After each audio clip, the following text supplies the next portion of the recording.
Herr Albin. Down in the garden, the fantasy flag with the caduceus lifted now and then in a light breeze. The sky had clouded over completely again. The sun was gone, and there was an almost inhospitable chill in the air. It appeared that the lounging arcade was crowded.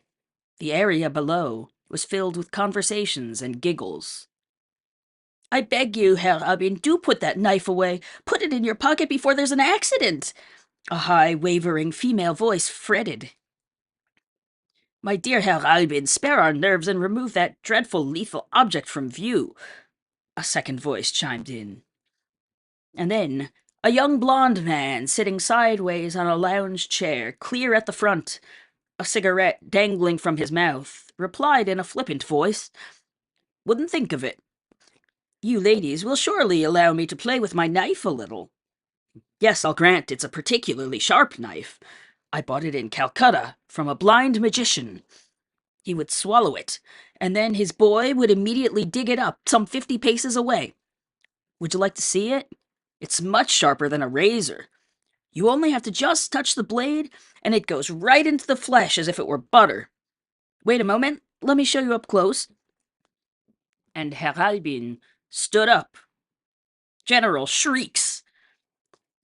"No, I think I'll go fetch my revolver," Herr Albin said. "That would interest you all more. A damn fine weapon. Packs quite a punch. I'll get it from my room." "No, Herr Albin, don't. Herr Albin, don't do it," several different voices wailed. But Herr Albin was already emerging from the arcade, heading for his room. Very young, with a shambling gait, a rosy childlike face, and narrow sideburns at his ears. "Herr Albin," a woman called after him, "you'd do better to go get your coat. Put it on as a favor to me. You lay bedridden with pneumonia for 6 weeks, and here you are sitting without an overcoat, without even a blanket, and smoking cigarettes. That's tempting Providence, Herr Albin, I swear it is."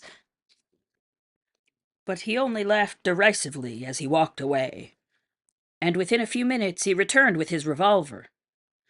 This aroused even more silly shrieks than before, and you could hear several ladies stumble as they tried to jump up from their chairs and got tangled in their blankets. "Look how small and shiny it is," Herr Albin said. "But if I press right here, it will bite." "It's loaded with live ammunition, of course," Herr Albin continued. "There are 6 cartridges in the cylinder here, which moves ahead 1 chamber with every shot. And, by the by, I don't keep this thing just for fun," he said, noticing that the effect was wearing off.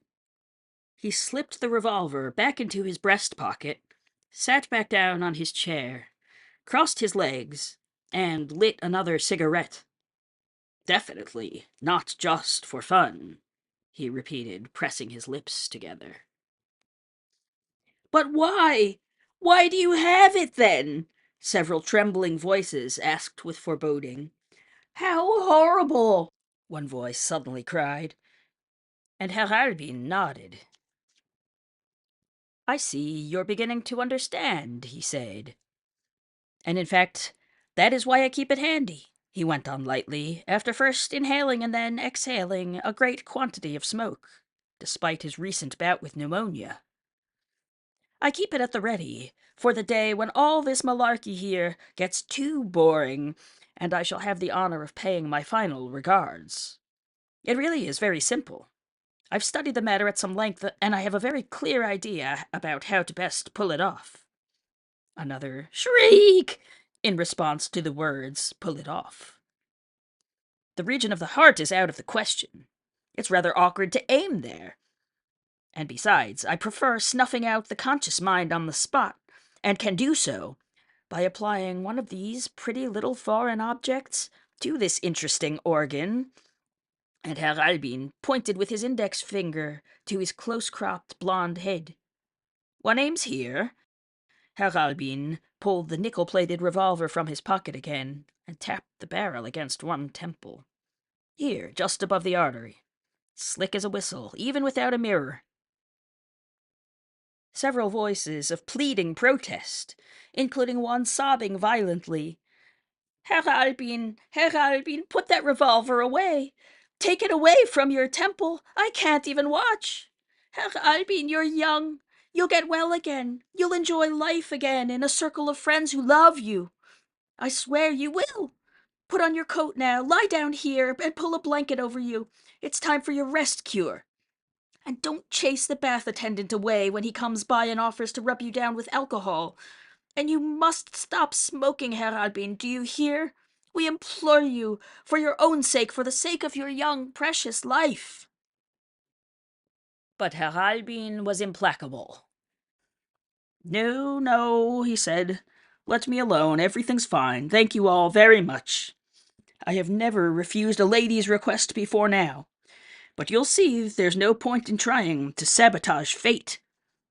This is my 3rd year here, and I'm fed up with it. I'm not going to play along anymore. Can you blame me? Incurable, ladies. Just look at me. Here I sit before you, an incurable case. The director himself hardly bothers to conceal the fact, not even for the appearance's sake. You simply must grant me the license that results from my condition. It's much the same as in high school, when you know you'll be held back, and they don't bother to ask you questions, you don't bother to do any work. And now, I've finally come to just such a pretty pass again. I don't need to do anything anymore. I'm no longer in the running, and I can laugh at the whole thing. Would you like some chocolate? Please help yourselves. No, you won't exhaust my supply. I've got scads of chocolate up in my room. I have 8 boxes of assorted fudges, 5 bars of gala peter, and 6 pounds of Lindt nougats. The ladies of the sanatorium had them delivered to me while I was down with pneumonia. From somewhere, a bass voice rang out, demanding quiet. Herr Albin let out a brief laugh, a fluttery, ragged laugh. Then it grew quiet in the lounging area, as quiet as if a nightmare or a ghost had been routed, and any words spoken sounded strange in the silence. Hans Castorp listened until the last one had died away, and although he was not quite certain if Herr Albin was a phony or not, he could not help feeling a little envious of him nevertheless. That comparison, taken from life at school, had made an impression on him because he had been held back in his sophomore year, and he could recall the somewhat ignominious, but humorous and pleasantly untidy state of affairs that he had enjoyed in that last quarter, once he had given up even trying, and was able to laugh at the whole thing. But since his thought processes were dull and confused, it is very difficult to be precise about them. On the whole, however, it seemed to him that although honor had its advantages, so too did disgrace, and that indeed the advantages of the latter were almost boundless. He tried putting himself in Herr Albin's shoes, and imagining how it must be when one is finally free of all the pressures honor brings, and one can endlessly enjoy the unbounded advantages of disgrace. And the young man was terrified by a sense of dissolute sweetness that set his heart pounding even faster for a while.